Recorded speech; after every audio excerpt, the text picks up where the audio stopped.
Hey everyone, I'm first going to start out with this light taupe shade and gently place it into my crease. I'm using a Luxie eyeshadow brush and just placing that right above my natural crease line. I like to concentrate the color where I'd like it before I start blending. So I'm using side to side motions as well as tapping motions. I'm also using the Lorac Diamonds and Pearls palette. With that same palette, I'm going in with this reddish brown, and then I'm going to place that above with a pencil brush, concentrating the color a little bit tighter into my crease. I'm again using swiping and tapping motions, again concentrating the color where you'd like it. I find this method a little bit easier because sometimes if I just go straight into the color, I tend to bring it up too high. So next I'm blending that out with that Luxie brush that has a little bit of that previous brown shade on the brush and just softly buffing out the edges. I like to take my time blending the two shades to have a smooth gradient between the darker and the lighter shade as well as my skin tone. Next, I'm going to go ahead and cut my crease with concealer. I'm following the natural curvature of my crease and eyelid and then swooping it out at the end.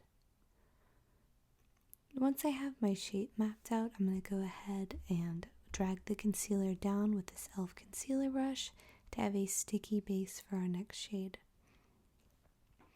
I use the same concealer as an eyeshadow base, so it's like we're putting a second layer on for our second shade of eyeshadow. The concealer I used in this video is the Mercier Flawless Fusion Concealer. Just placing that all over. I like to go back and neaten up my lines and then drag it down. I feel like having a sharp line makes this look like such a clean look. You basically just want to cover any of that darker brown shade.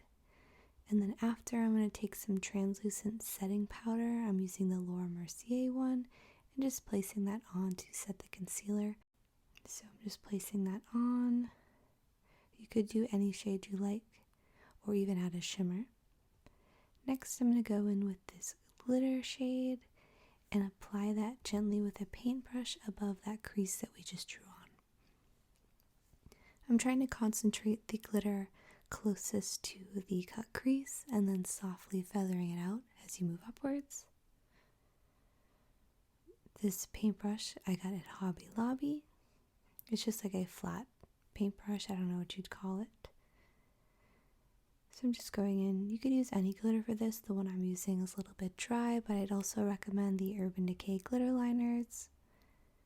Those work great because they have like a built-in adhesive. I didn't use an adhesive for that one, but I'm adding a white on the inner corner, as well as the brow bone with a MAC shader brush, just softly feathering out the edges.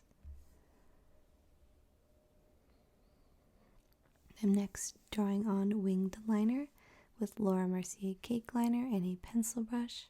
I'm not sure where this one came from. It was just in a brush that I received at one point. So I'm just mapping that out before I fill it in.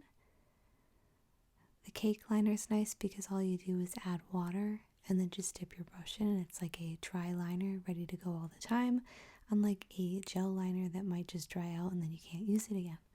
So I'm really liking this one. So I'm just softly filling it in, and then I'm using a spotter brush from Hobby Lobby to draw on an inner corner point and fill in any spots I may have missed, just sharpening up my edges. Works great for the outer corner. Next, I'm going to go in with the Urban Decay glitter liner, and now I'm going to apply that on top of my black line.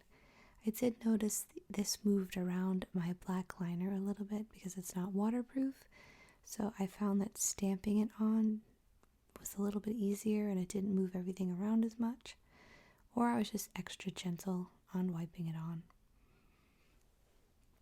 If you're using a waterproof liner, you don't have to worry about this, but I just wanted to let you know if you try and use the same stuff as me. Once you have a smooth coat of that, that completes the liner. I'm going to go in with some mascara and lashes, and that's the completed look. Thank you so much for watching. I hope you enjoyed this tutorial. Let me know down below if you have any suggestions of what look you want to see next. And be sure to hit the subscribe button as well as click the notification bell to be notified of my next post. Thank you for your time and watching, and I'll see you in my next video. Bye everyone!